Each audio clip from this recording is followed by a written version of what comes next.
Os Paroleiros, todas as terças, quintas e sábados, uma nova roda de conversa bíblica e simples. Vambora, que hoje é dia de parola. Ora! Hoje é dia de parola. Estamos de volta para o terceiro e último bloco desta primeira parola de número 88, dentro do tema Disciplinas Espirituais. Meninos, estamos começando o tema novo. Esta primeira parola aqui é para a gente alinhar a expectativa, deixar o pessoal preparado, porque nas próximas semanas tem papo sério, tem papo profundo, e a gente tem certeza que você vai com a gente aqui nessa roda de parola. Paulinho, no final do bloco passado, o Ilcinho estava falando a respeito de oração, e eu sei que você também tem algo bem bacana para falar a respeito disso, antes da gente passar para o próximo tema. Então, eu vou deixar para você arredondar o tema oração aqui com a tua perspectiva. Maravilha. Antes eu quero só fazer uma alusão a algo que você fez no bloco passado, Arthur, quando você mesmo pontuou, né, nominalmente algumas práticas daquilo que a gente está chamando de disciplinas espirituais. Eu acho importante isso, né? E eu conversando com um historiador, inclusive esse trecho desse bate-papo, né? Eu até coloquei no Instagram da Igreja Metodista Central aqui de Presidente Prudente, porque quando nós estávamos fazendo uma série de lives acerca de disciplinas espirituais, em uma ocasião eu participei de uma palestra online com um historiador da história wesleyana, e perguntei para ele introduziu esse assunto, ele falou acerca dos meios de graça, né, que a gente já tocou lá no primeiro bloco, e aí eu falei para ele o seguinte, escuta, existe uma mensagem, inclusive uma pregação de John Wesley com esse nome, os meios de graça, e John Wesley mesmo não se ocupa em falar quais são os meios de graça, né? E já que eu estava com o historiador ali na minha frente, eu falei, quais são, afinal de contas, né? E aí o que ele fez foi mais ou menos conversar nessa direção, ele gastou um bom tempo respondendo essa pergunta minha, creio que uns 10, 12 minutos, e conversar mais ou menos em cima daquilo que a gente conversou até agora, dizendo, olha, tudo aquilo que aponta para um relacionamento mais profundo com o Senhor, isso a gente classifica como meio de graça, a gente classifica como disciplina espiritual, né? Aquilo que faz com que a nossa carne fique em segundo plano e espiritualmente a gente cresça na presença do Senhor, né? Mas já que nós estamos falando do assunto oração, você tocou em uma definição ou em uma provocação do apóstolo Paulo, né? 1 Tessalonicenses 5,17, quando ele diz orai sem cessar. Esse texto é um texto que na minha conversão eu esquecia de orar, né? Eu me converti com 14 anos de idade, eu me esquecia de orar, né? E eu não queria desapontar Deus de jeito nenhum. E o meu quarto, né, de adolescente, ele era as paredes assim todas pintadas, ele era um quarto assim bem coloridão e tal. E aí tinha uma pilastra no meu quarto, né? Uma pilastra da estrutura da casa que também eu tinha aproveitado a pilastra para fazer algumas pinturas diferentes dela. E aí eu lembro que eu escrevi nessa pilastra de cima a baixo, 1 Tessalonicenses 5,17, orai sem cessar. E quando eu deitava na minha cama, eu bati o olho naquilo lá, e aí eu não esquecia mais de orar, né? Então, isso foi o que me levou a levar a sério essa prática, né? Agora, o entendimento de orar sem cessar, a gente tocou nesse assunto, né, quando falamos acerca de oração, mas eu não usei essa definição que eu quero usar agora. Eu gosto de traduzir 1 Tessalonicenses 5,17 a partir da recomendação que Jesus dá no Sermão do Monte, antes dele apresentar a oração dominical, que a gente apelida de oração do Pai Nosso. Em Mateus capítulo 6, a partir do verso 7, ele diz assim, e orando, não useis de vãs repetições como os gentios, porque presumem que pelo seu muito falar serão ouvidos. Não vos assemelheis, pois, a eles, porque Deus, o vosso Pai, sabe do que tendes necessidade antes que o peçais. Então, aqui, se a gente não entender esse texto e não entender aquele texto de Paulo, de 1 Tessalonicenses 5,17, a gente vai falar, alguém está errado aqui nessa história. Porque Paulo fala, fale o tempo todo, ore o tempo todo. Jesus diz, não fique repetindo as coisas o tempo todo, porque isso é coisa de gentio, isso é coisa de quem não entendeu o princípio da oração, né? E, na verdade, a gente precisa olhar para esses dois textos, ajuntá-los e perceber que teologia flui, né, que entendimento flui destas duas recomendações que são legítimas, né? E Jesus, ele está falando assim, não é no muito falatório, não é na conversa que não acaba mais, mas é em um bate-papo que pressupõe relacionamento. Jesus, ele fala de relacionamento quando no versículo 8 ele fala assim, Deus já sabe do que vocês precisam, né?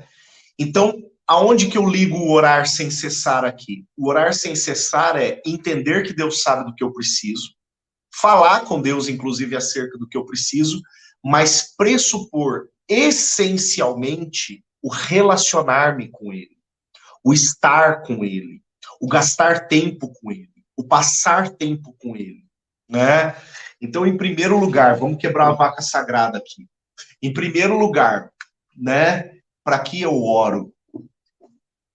E agora eu sei que eu vou, de repente, conseguir alguns cancelamentos, mas, em primeiro lugar, eu não oro para ser abençoado.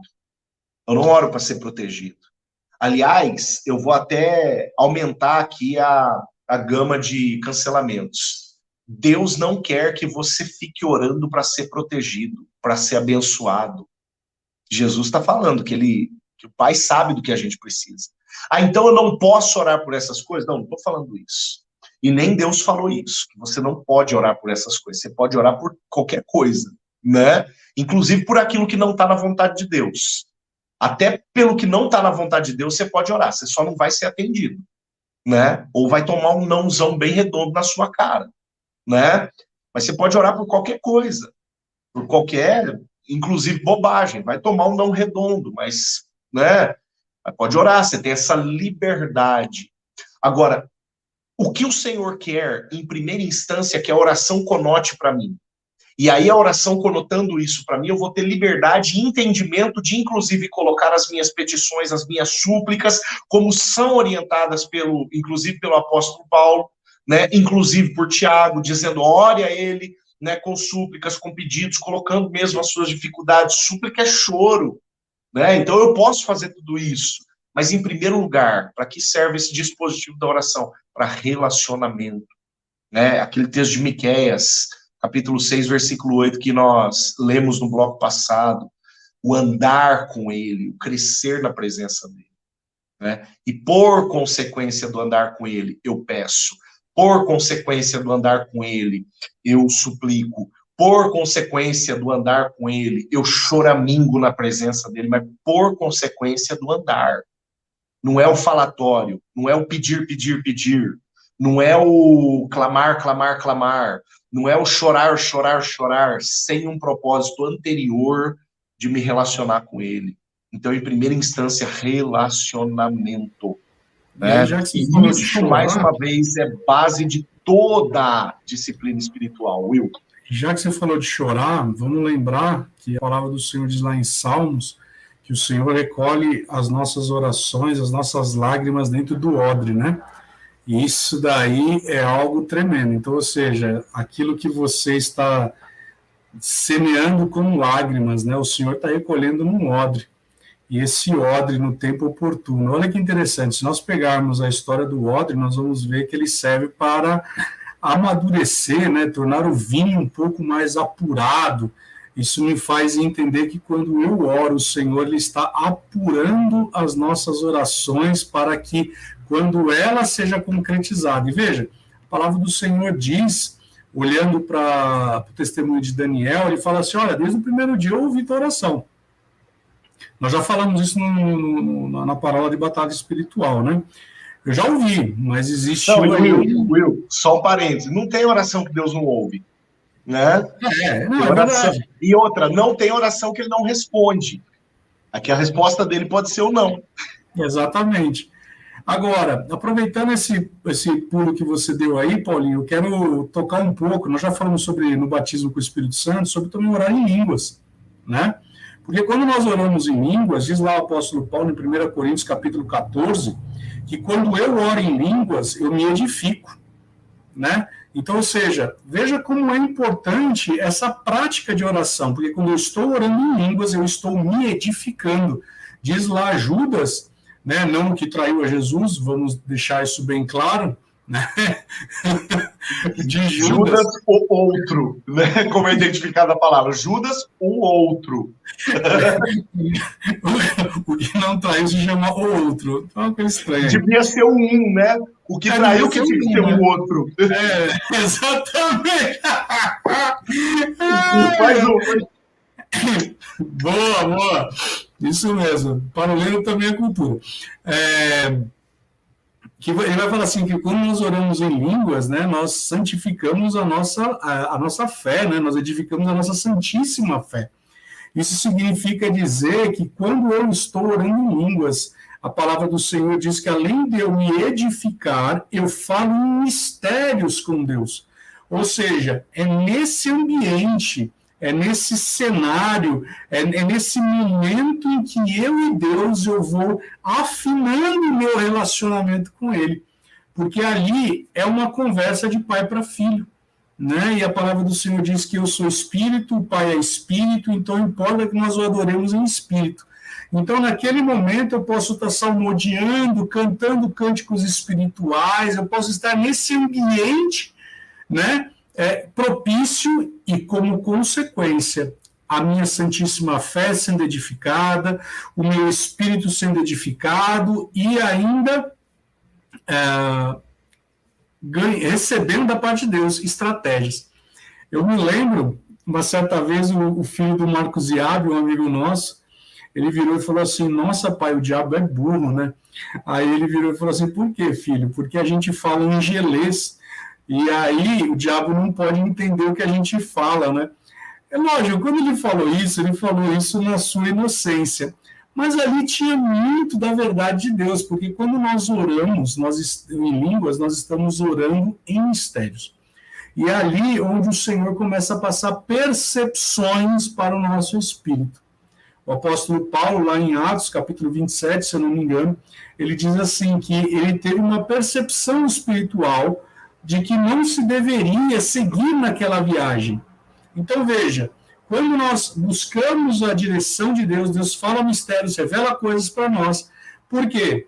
Porque é da vontade de Deus que nós venhamos a viver uma vida pautada no altar dele, recebendo das direções, orientações e correções da parte dele. Enquanto vocês estavam falando aí de oração, só fazer uma ponte com o que o Paulinho falava, né, sobre o orar sem cessar e Jesus ensina para não ser repetitivo. Olha só que coisa interessante, Paulinho. No próprio Evangelho de Lucas, no capítulo 18, Jesus vai falar sobre a mulher que orava insistentemente para o juiz. Né? Então, assim, não é pelo muito falar, não é verdade, mas aí a questão não é o repetir que nem papagaio, mas ele ensina que a gente deve orar e não desfalecer, e não esmorecer. A gente deve continuar orando e persistindo. Eu gosto muito de algumas histórias. Eu confesso para vocês que eu nunca tive essa experiência, mas eu gosto dessas histórias que a gente escuta assim. Não, porque fulano entrou no quarto e falou para a esposa assim, eu só oro, aliás, eu só saio daqui a hora que Deus falar comigo, né? Ou eu só saio daqui a hora que eu for batizado no Espírito. Eu vejo essas pessoas passando horas e horas e horas, e alguns até dias, dentro de um quarto trancado, até que aquilo aconteça. É isso que é perseverar em oração, é você estar em constante contato, mas acho que de uma forma... e aí eu vou repetir uma palavra, né, que eu tenho falado algumas vezes, né? De forma intencional. As disciplinas espirituais, elas só fazem sentido a partir do momento que a gente é intencional na prática. As coisas não podem acontecer sem querer. A oração não pode acontecer sem querer. Quer ver uma coisa que eu fico incomodado? É quando eu estou conversando com alguém e eu pergunto como é que está a vida de oração e a pessoa responde assim, não, eu converso com Deus o dia inteiro. Aí você fala, é mesmo? E o que Deus falou com você? Não, na verdade eu que falei com ele, né? Eu falei, ah, tá, então você ficou em monólogo com Deus o dia inteiro, né? E você não conseguiu parar para ouvir aquilo que Deus tem para te dizer. E aí entra uma questão para a gente, quem sabe, até amarrar esse tema hoje e encerrar esse bloco. E aí uma coisa que sempre para mim me faz pensar no que diz respeito à vida de oração, porque a oração, como o senhor falou, né, é uma forma de obter comunhão, de ter intimidade, e tem que ser uma conversa, e conversa você fala e você escuta, né? Oração, via de regra, hoje, nos dias de hoje, tem se resumido muito mais a falar do que a ouvir. Sabe por quê? Porque a gente se incomoda com o silêncio. A gente se cansa, a gente se irrita com o silêncio. Você fica 30 segundos em silêncio e aquele negócio já começa a te dar uma gastura, a cabeça já começa a pensar no que você tem que fazer depois, na conta para pagar, né? E aí eu quero puxar na memória aqui uma pregação que vocês estavam comigo, do pastor Alcemar, quando ele, num domingo de manhã, ele abriu a Bíblia naquela página em branco entre o Antigo e o Novo Testamento. Ele abriu no púlpito a Bíblia, sentou atrás no banco e ficou em silêncio. Não sei se vocês se recordam desse dia? Lembro. Como lembro? Cara, e olha no relógio, olha para cima, e olha para o lado. E sei que depois de 5 minutos, 6 minutos, as pessoas começaram a levantar e ir embora. Né? Porque, assim, tamanho era incômodo por causa do silêncio. Né?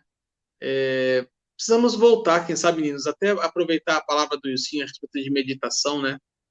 A gente aproveitar e dizer para as pessoas que estão nos acompanhando que é importante você cultivar momentos de silêncio, momentos de solitude, né? Solitude não é solidão. A gente conversou com o pastor Luciano Manga sobre adoração, né? Mas eu me lembro em uma ocasião, quando eu pastoreava a Igreja Metodista Central em Dourados, no Mato Grosso do Sul, e levei, né, convidei o pastor Luciano Manga, ele passou uma quinta, sexta, sábado, domingo e segunda-feira lá comigo, né? A segunda-feira foi mais recreativo, foi mais passeio, né? Mas no domingo ele ministrou, domingo de manhã, ele ministrou para a igreja justamente acerca do valor do silêncio. E ele falou, ele foi buscar na história do cristianismo algumas práticas que eram muito comuns, práticas assim bastante comuns. O Arthur voltou. Práticas assim bastante comuns pro cristão no decorrer da história. E ele lembrou uma prática que foi abolida, né, ali pelo século XIX, mais ou menos, que era a prática da contemplação. O que era a contemplação? Lutero fala muito de contemplação, né? Contemplação é justamente parar, aquietar a sua alma, aquietar o seu coração, não tentar esvaziar mesmo a sua mente e sentir Deus, buscar sentir Deus, né? E aonde que está a base disso? Se a gente pega, por exemplo, o Salmo 119, o Salmo 119, ele vai falar, o Salmo 119 não, perdão, o Salmo 19. O Salmo 19 vai falar acerca das manifestações de Deus na natureza. Os céus proclamam a glória de Deus, né? Os rios aplaudem a força de Deus e por aí vai. O Deus está em todo lugar, né? Aqui a gente não quer relativizar Deus, dizendo que tudo é Deus, não é por aí também, não é essa dimensão de teologia que a gente quer levar o negócio, né? Mas uma realidade é que Deus revela-se a partir de diversas realidades, inclusive a partir da própria natureza. Então, sentir Deus no silêncio, ouvir Deus no silêncio, deixar Deus falar. E aquilo que o Arthur colocou, né? Eu falo o dia inteiro com Deus. Tá, e o que Deus falou com você? Cai exatamente, Arthur, naquela repetição. Podemos encerrar, então, esse bloco, meninos, ou o Wilson quer complementar mais alguma coisa? Não, foi bênção. Eu só queria falar a respeito de um texto, Paulinho, de Provérbios, né, que diz assim, que o falar é prata e o calar é ouro. né? Isso nos leva, nos conduz a que muitas vezes nós temos que estar mais sujeitos àquilo que o Espírito Santo vai falar para nós do que a gente dar vazão à nossa alma. Aleluia, hein? Que isso, hein? Desse jeito. Depois desce o calo. Pessoal, vamos então chegar ao final desta primeira parola dentro do tema disciplinas espirituais. Olha só que isso aqui, bela roda de parola saiu hoje, hein, meninos? Muito bom, muito bom, muito bom. Semana que vem estaremos de volta aprofundando um tema que até então a gente não abordou, que é o tema do jejum. Então, semana que vem estaremos de volta dentro do tema disciplinas espirituais, falando sobre jejum. Deixa aqui o seu joinha, ative a sinetinha, compartilhe esse vídeo para o maior número de pessoas que você puder. Nos ajude não a divulgar o canal, mas a divulgar a palavra de Deus. Esse é o nosso desejo. Um abraço e até a próxima, se Deus quiser. Tchau, tchau.